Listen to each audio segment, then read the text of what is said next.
Very good morning to all of you students.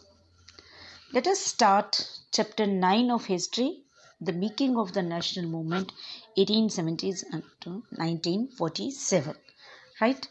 Students, in the previous chapters we have looked at the British conquest of territories and take over the kingdoms, the introduction of new laws and administrative institutions, changes in the lives of the peasants and tribals, educational changes in the 19th century, debates regarding the condition of the women, challenges to the caste system, social and religious reforms, revolt of 1857 and its aftermath, and the decline of the crafts and the growth of industries. ये सारे topic लगभग हम पिछले chapters में पढ़ चुके हैं कि कैसे हमारे रिफॉर्मर्स ने वुमेन्स की और गर्ल्स की एजुकेशन के लिए या सती प्रथा को बंद करने के लिए या वुमेन्स की लाइफ में चेंजेस लाने के लिए कैसे उन्होंने एफर्ट्स किए, उन्होंने रिफॉर्म्स किए, उन्होंने एसोसिएशंस बनाई एजुकेशन से रिलेटेड, पेजेंट्स और ट्राइबल्स की लाइफ में कैसे चेंजेस आए, तो ये सब हम पहले पढ़ चुके हैं. ठीक है. On the basis of what you have read about these issues, जितने भी हम ये इश्यूज पढ़ चुके हैं इनके बिहाफ पर, इन बेसिस के ऊपर क्या आप ये सोचते हो, do you think the Indians were discontented with the British rule? इन सारी चीज़ों के बावजूद क्या हम ये सोचते हैं या आप लोग ये सोचते हो कि इंडियंस जो थे वो ब्रिटिश से असंतुष्ट थे, सेटिस्फाइड नहीं थे? If so, how were different groups are classes और डिससेटिस्फाइड? अगर ऐसा है, इफ यस, तो कौन से ग्रुप्स, कौन से क्लासेस ऐसे असंतुष्ट थे, उनसे डिससेटिस्फाइड थे? इसी से रिलेटेड ही आगे जो है मतलब ये टॉपिक हमारे इस चैप्टर में आएंगे कि वो अगर असंतुष्ट थे, डिससेटिस्फाइड थे, तो वो क्यों थे, ऐसा क्या हुआ कि वो ब्रिटिश से रूल से वो आग बुलबुला हो गए, या उनको मतलब ये लगने लगा कि अब ब्रिटिशर्स को हमारा इंडिया छोड़ देना चाहिए, है ना. तो इससे रिलेटेड ही फर्स्ट टॉपिक जो है वो है the emergence of the nationalism. Nationalism यानी कि राष्ट्रवाद का उदय कैसे हुआ, लोगों के मन के अंदर राष्ट्रवाद की भावनाएं जो अवतरित हुई, जिसे कहा जाता है, वो क्यों हुई, कैसे हुई. The above mentioned developments led the people to ask a crucial questions. जितनी भी ये डेवलपमेंट्स हुई लास्ट हम पढ़ चुके हैं, वो उनको देखते हुए हमें हमारे दिमाग में एक क्वेश्चन राइज होता है, हमें ये सोचने पर मजबूर कर दिया जाता है कि what is this country of India and for whom is it meant. ये देश है तो किसके लिए है, अगर है तो. The answer that gradually emerged was India was the people of India, all the people, irrespective of class. ठीक है. तो इसी के साथ ही फिर जो आंसर निकल के आता है धीरे धीरे हमारे सामने आया, उसका मतलब ये था कि इंडिया जो है वो यहाँ के रहने वाले लोगों का है, जो यहाँ रह रहे हैं, यहाँ के नेटिव्स का है. Class, colour, creed, language, gender, ये सब चाहे वो किसी भी कास्ट से बिलोंग करते हों, है ना, उनका है. And the country, it's resources and systems were meant for all of them. और इसके जितने भी रिसोर्सेज हैं वो सारे यहाँ के रहने वाले लोगों के हैं, उनके हैं, इंडियंस के हैं. ठीक है. With this answer came the awareness that Britishers were exercising control over the awareness. इसी आंसर के साथ साथ एक ऐसी अवेयरनेस लोगों के अंदर जागी कि लोगों की जिनके ऊपर जो हमारे रिसोर्सेज थे, हमारे जो जितना भी जो कंट्रोल था, वो सब क्या था, ब्रिटिशर्स के हाथ में था of India. And the lives of the it's people, और हमारे लोगों के जीवन के ऊपर, लोगों की लाइफ के ऊपर या रिसोर्सेज के ऊपर क्या था, ब्रिटिशर्स अपना अधिकार जमा के बैठे हुए थे. ठीक है. And until this control was ended, India could not be Indian. जब तक उनके हाथों से ये कंट्रोल वापस नहीं ले सकते ब्रिटिशर्स के हाथों से, ठीक है, तब तक ये इंडिया इंडियंस का नहीं हो सकता था. तो यही कोशिशें हमारे जो फ्रीडम फाइटर्स थे, जो लीडर्स थे, उन्होंने यही कोशिश की और उसी से ही ब्रिटिशर्स के हाथों से इंडिया अपना वापस लिया, आज़ादी मिली, इंडिपेंडेंट हुए सब लोग, तो रिसोर्सेज हमारे हाथ में आए और डेमोक्रेटिक इंडिया बन गया। ठीक है, आगे देखते हैं। The consciousness began to be clearly stated by the political association formed after 1850, especially those that came into being in the 1870s and 1880s. Most of these were led by the English educated professionals such as lawyers. अब ये जो consciousness आई, ये कैसे आई? Sorry, just wait please. ये जो consciousness आई थी पॉलिटिकल एसोसिएशंस में, ये क्लियर रूप से दिखाई देने लगी थी। जितनी भी ये एसोसिएशंस बनी हुई थी पॉलिटिकल, उनमें ये क्लियर रूप से दिखाई देने लगी थी। 1870s में और 1880s के में जो ये पॉलिटिकल एसोसिएशंस थी, ये इनमें ये अवेयरनेस, ये कॉन्शियसनेस बहुत गहरी हो चुकी थी। ठीक है, और उससे ज़्यादातर ये जो एसोसिएशंस थी, इनकी जो कंट्रोल होता है ना, या इनके जो हेड होते हैं, वो कौन थे? वो ज़्यादातर प्रोफेशनल एजुकेटेड पर्सन्स थे, प्रोफेशनल्स थे और लॉयर्स थे ज़्यादातर। The more important ones were the पूर्ण सार्वजनिक सभा, इंडियन एसोसिएशन, मद्रास महाजन सभा, the Bombay presidency association and the course of the Indian national Congress. ये सारी एसोसिएशंस के नेम हैं। ये नेम आप प्लीज़ अंडरलाइन कर लीजिए स्टूडेंट्स, क्योंकि ये एसोसिएशंस के नेम्स आपसे पूछे जा सकते हैं। These name are the important. अब इसमें आप सबसे पहला जो पूर्ण सार्वजनिक सभा आता है, वो नेक्स्ट पैराग्राफ में मैं आपको स्टडी करवाने के लिए जा रही हूँ। देखिए, पूर्ण सार्वजनिक सभा का क्या मतलब हुआ? सार्वजनिक वर्ड को ले लीजिए। सार्वजनिक, सार्व यानी कि सब के लिए, जनिक यानी सब लोगों के लिए, सभा यानी कि सब लोगों की सभा। ठीक है, द लिटरल मीनिंग जो इसका बनता है।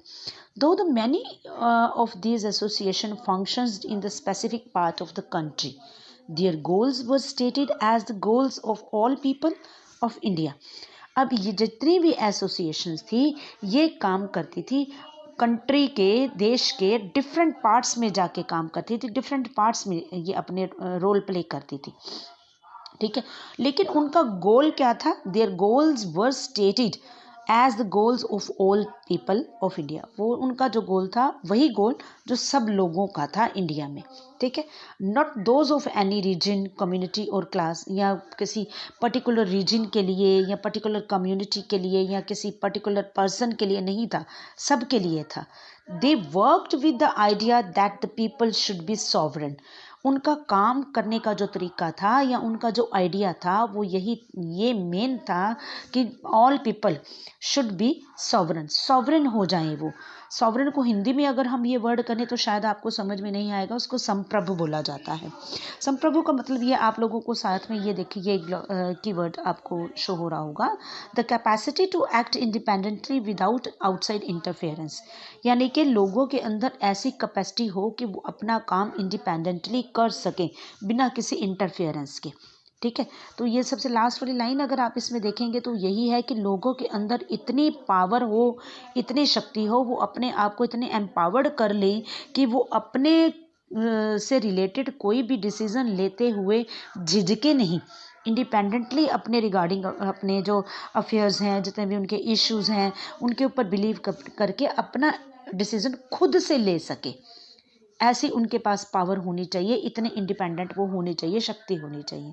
ठीक है, तो आगे देखते हैं। The dissatisfaction with the British rule intensified in the 1870s and 1880s। The arm act was passed in 1878। अब ये जो डिससैटिस्फैक्शन थी, ये मेनली जो गहरी हो गई ब्रिटिश रूल के अगेंस्ट, वो कब हुई? 1878 में, जब इंडियंस के अगेंस्ट उन्होंने क्या किया? एक आर्म्स एक्ट पास कर दिया। आर्म्स एक्ट क्या था? देखिए, the arms act was passed in 1878 disallowing Indians to possessing arms। यानी कि इंडियंस को आर्म्स रखने का, हथियार रखने का, जैसे कोई छोटी मोटी स्टेन गन या कोई नाइफ अपनी प्रोटेक्शन के लिए वो रख लेते थे, वो रखने का उनको अधिकार नहीं था। जो पहले था वो उनसे छीन लिया गया, बंद कर दिया गया कि किसी भी इंडियन के पास कोई भी हथियार नहीं होगा। ये 1878 में ये आर्म्स एक्ट पास हुआ। ये डिससेटिस्फैक्शन का रीज़न बना। In the same year of Vernacular Press Act was also enacted in an effort to silence those who were critical of the government. अब वर्नैकुलर प्रेस एक्ट का क्या मतलब था कि लोकल जो मैगजीन या पम्पलेट्स या जो न्यूज़पेपर्स प्रिंट आउट होते थे वो बंद कर दिए गए। क्यों बंद कर दिए गए? क्योंकि उसमें ये लिख दिया गया, जो एक्ट उन्होंने वर्नैकुलर प्रेस एक्ट पास किया था, कि उन लोगों को चुप करवाने के लिए जो गवर्नमेंट के अगेंस्ट बोलते थे या उनके व्यूज़ गवर्नमेंट के अगेंस्ट होते थे, क्रिटिकल थे जो लोग। The act allowed to the government to confiscate, to assess the newspaper including that printing presses if the newspaper publishing anything that was found objectionable. अब उसका रीज़न क्या था कि उन्होंने ये कहा कि अगर कोई पर्सन उस न्यूज़पेपर में गवर्नमेंट के अगेंस्ट बोलता है, क्रिटिसाइज़ करता है, तो क्या होगा, उसकी प्रॉपर्टी को छीन लिया जाएगा, उसकी प्रॉपर्टी उससे ले ली जाएगी। ठीक है। In 1883 there was a furor over the attempt by the government to introduce the Albert Bill. अब ये जो 1883 में एक आक्रोश फैल गया चारों तरफ। The government introduce the Ilbert bill. जब गवर्नमेंट ने एल्बर्ट बिल को पास किया, इंट्रोड्यूस करवाया, the bill provided for the trial of British और European persons by Indians.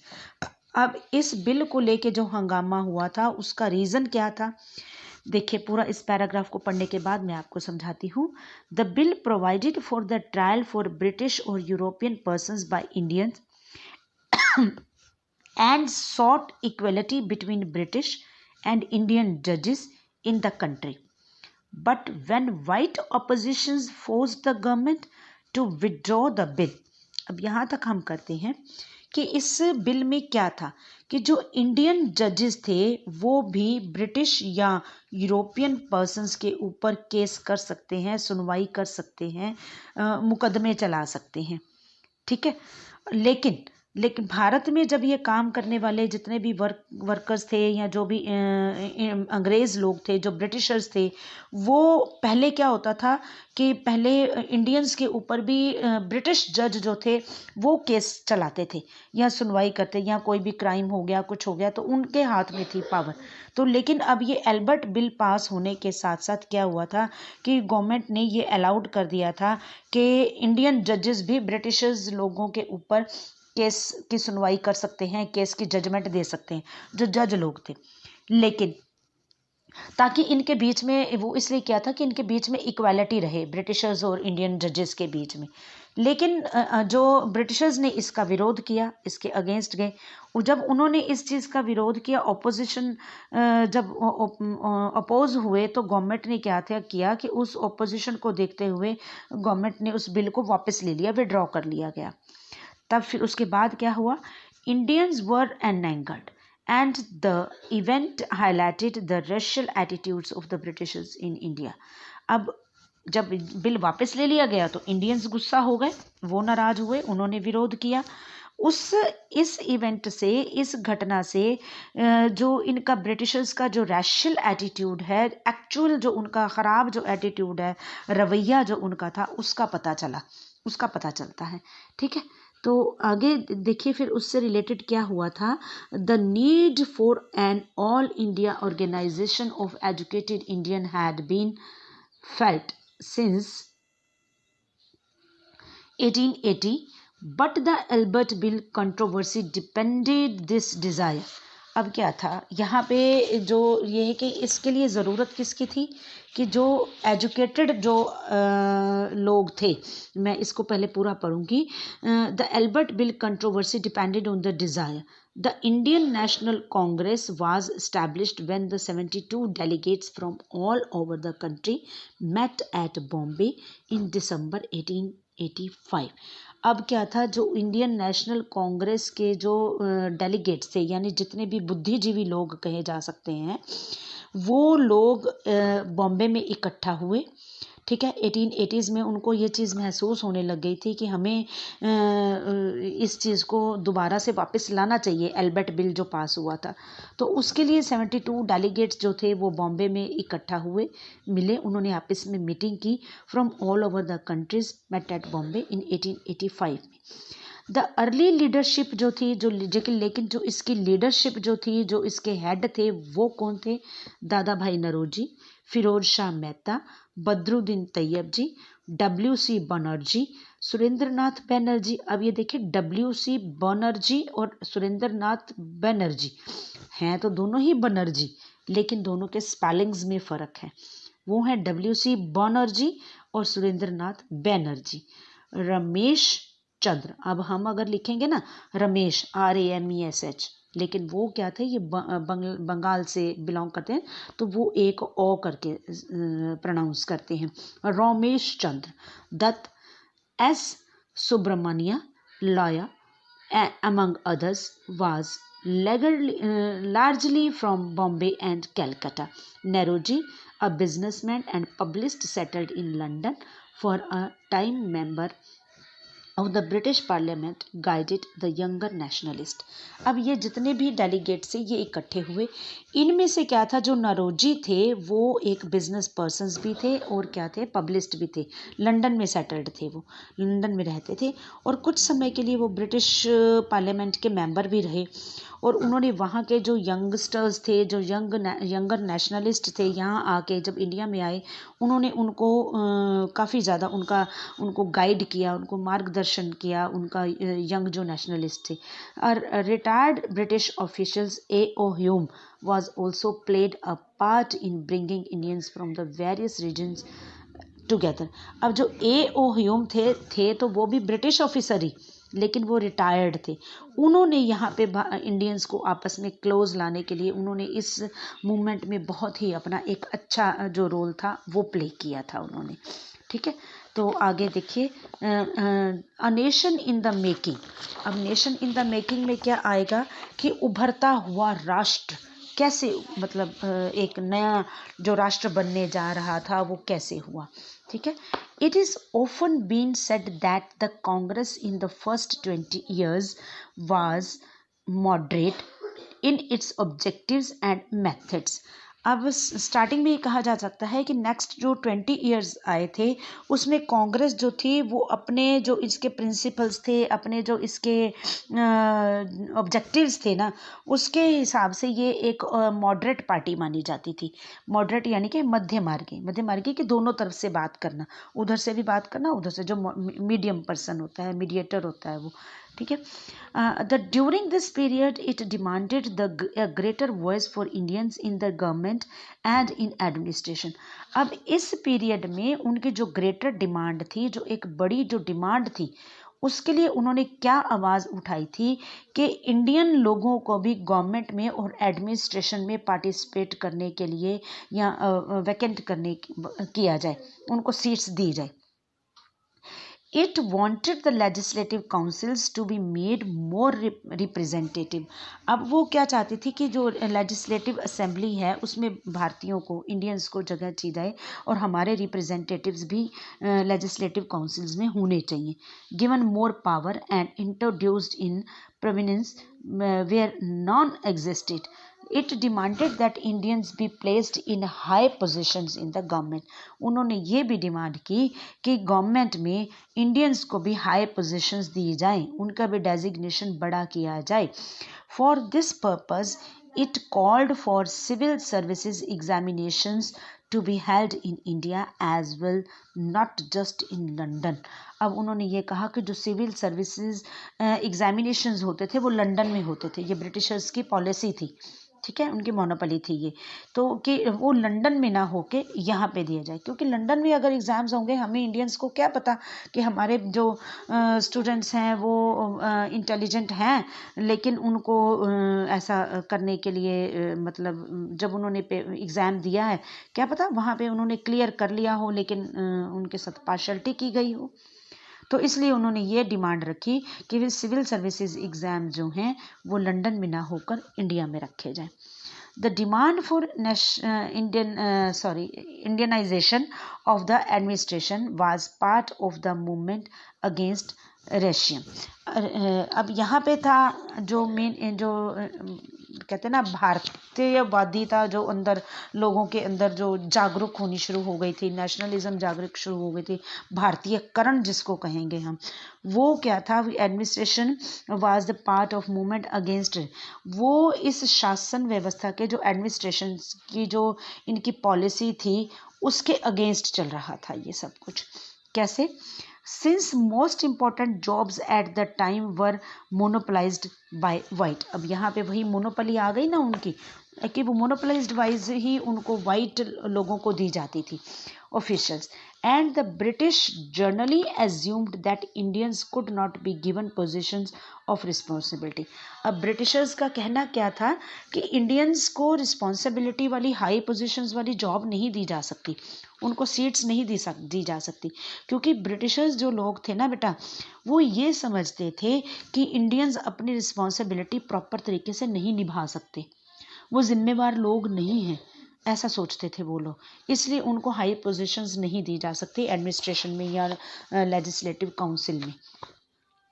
Since British officers were sending a major part of their large salaries home. अब तब क्या था कि जो ब्रिटिश ऑफिसर्स थे वो इतनी ज़्यादा सैलरीज लेते थे कि अपना ज़्यादातर सैलरीज का जो ज़्यादा पार्ट होता था, अमाउंट होता था, वो अपने घर भेजते थे। ठीक है, वहाँ पर भेजते थे अपने, जहाँ पे ये ब्रिटेन से, इंग्लैंड से, जहाँ से भी ये लोग आए हुए थे, राइट। तो Indianisation it was hoped would also reduce the drain of wealth to England. अब इंडियनाइजेशन की वजह से ये इच्छा की जा रही थी, ये होप थी कि जितना भी पैसा इंडिया का इंग्लैंड में जाता है उसको हम रोक सकते हैं। ठीक है, क्योंकि यहाँ से इतना पैसा बाहर जा रहा है तो हमारे इंडिया को लूट लूट के वो अपने देश को अच्छा बना रहे हैं, वेल्दी बना रहे हैं, उसको रिच बना रहे हैं। तो other demands included the separation of the judiciary from the executive. अब इनका एक मांग और क्या थी, डिमांड क्या थी कि जुडिशरी को एग्जीक्यूटिव से अलग किया जाए। The repel of the arms act and freedom of speech and expressions. अब क्या था, आर्म्स एक्ट को ख़त्म कर दिया जाए और उन्हें बोलने का या एक्सप्रेशंस का उनको आज़ादी दी जाए कि वो क्यों नहीं बोल सकते, अपने आप को प्रोटेस्ट क्यों नहीं कर सकते, अपने व्यूज़ जो हैं वो क्यों नहीं रख सकते, अपने व्यूज़ को अंदर दबा के रखेंगे तो कैसे इंडियनाइजेशन होगा, कैसे नेशनलिज्म जागरूक होगा, लोग कैसे जागेंगे। तो इन चीज़ों को मतलब ब्रिटिशर्स को यहाँ से भगाने के लिए जो ये सारी विरोधाभास हुआ, लोगों के अंदर अवेयरनेस जगाने की कोशिश की गई कि आर्म्स एक्ट को, कल को सड़क पे जाते हुए उनका लोगों का ये था कि हमें जाते हुए कोई ब्रिटिशर्स जो है वो हमें शूट करके चला जाए तो क्या हम आगे से आंसर देने के लिए, या हमें कोई तंग कर रहा है तो हमारे पास आर्म एक्ट नहीं होने चाहिए, आर्म्स नहीं होने चाहिए। तो आर्म्स एक्ट की फ्रीडम को ख़त्म कर दिया जाए, यानी फ्रीडम दी जाए उन्हें, आर्म्स एक्ट को ख़त्म कर दिया जाए। The early Congress was raised. अब यहाँ पे आपके इधर एक ये है रिपेल का मतलब द अनडू लॉ, यानी किसी कानून को समाप्त करना, ख़त्म करना।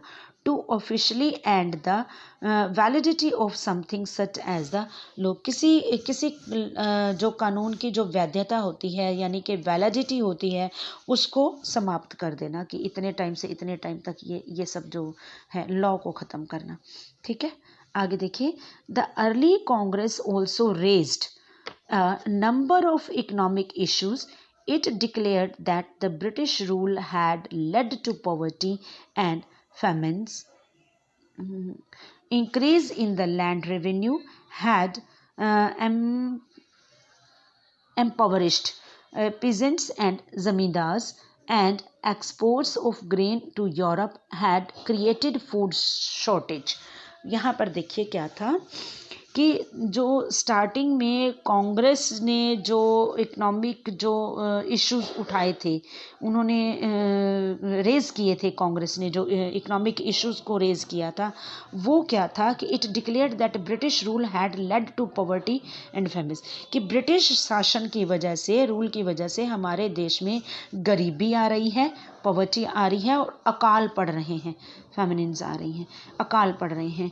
Increase in the land revenue and empowered pageants and ज़मींदार, और मतलब जो टैक्स है, रेवेन्यू है, वो बढ़ाते चले जा रहे हैं, और जो ज़मींदार हैं और जो किसान हैं वो गरीबी में दबते चले जा रहे हैं, और जो हमारा जो ग्रेन है, हमारा जो अनाज है, वो बाहर भेजने की वजह से यहाँ पे इंडिया में उसकी शॉर्टेज होती चली जा रही है। ठीक है। The Congress demanded reduction of revenue, उन्होंने ये कहा कि रेवेन्यू की अमाउंट जो है वो कम की जाए, लगान कम किया जाए। कट द मिलिट्री एक्सपेंडिचर, जो फौजियों के ऊपर, मिलिट्री के ऊपर जो खर्चा किया जाता है वो कम किया जाए, क्या ज़रूरत है इतना पैसा खर्च करने की। And more funds for irrigation, और इरिगेशन के ऊपर जो है वो ज़्यादा खर्चा किया जाए। ठीक है। तो इस तरीके से जो ये चीज़ें थी ये साबित की गई। और उसके बाद देखिए क्या था, and the sufferings of forest dwellers caused by an interfering forest administration. All this shows that despite being a body of the educated elite, the Congress did not talk only on behalf of professional groups, zamindars and the industrialists. अब यहाँ पर देखिए क्या था कि जो Indian labour के साथ जो उनके साथ मिसबिहेव होता था, उनके साथ जो बुरा बर्ताव किया जाता था, इंडियंस के जो कामों में इंटरफेयर करते थे, और फॉरेस्ट में जो रहने वाले जो लोग थे उनकी मुसीबतें बढ़ती चली जा रही थी। ठीक है। तो इस चीज़ के अगेंस्ट कांग्रेस पार्टी जो है, कांग्रेस जो है वो बोलना जो, तो इससे ये पता चलता है कि जितने भी एजुकेटेड जो लोग थे वो सारे जो थे वो ये the Congress did not talk only behalf the professional, खाली ये नहीं था कि उन्हीं के बिहाफ के ऊपर ही, प्रोफेशनल ग्रुप के बिहाफ के ऊपर ही, या ज़मींदार के बिहाफ के ऊपर ही, इंडस्ट्रियलिस्ट के बिहाफ के ऊपर ही बोलते थे, ऐसा नहीं था। ठीक है। आगे देखिए, इस टॉपिक को हम आज फिनिश करेंगे। The moderate leaders wanted to develop public awareness about the unjust nature of British rule. They published newspapers, wrote articles and showed how British rule was leading to the economic ruin of the country. जो moderate leaders थे वो British rule के जो इस तरीके का जो उनका रवैया था, अनजस्ट जो उनकी नेचर थी, उससे लोगों को, जनता को, पब्लिक को अवेयर करवाना चाहते थे, जागरूक करवाना चाहते थे उन्हें। तो उन्होंने क्या किया, उन्होंने न्यूज़पेपर्स निकाले, आर्टिकल्स लिखे, और ये सारी चीज़ें उन्होंने की। और ब्रिटिश शासन जो था वो देश को आर्थिक जो इकोनॉमिक तबाही, जिसको रुइन कहते हैं, तबाही की तरफ ले जाता चला जा रहा था। They criticised British rule in their speeches and sent representatives to different parts of the country to mobilise public opinion. They felt that the British had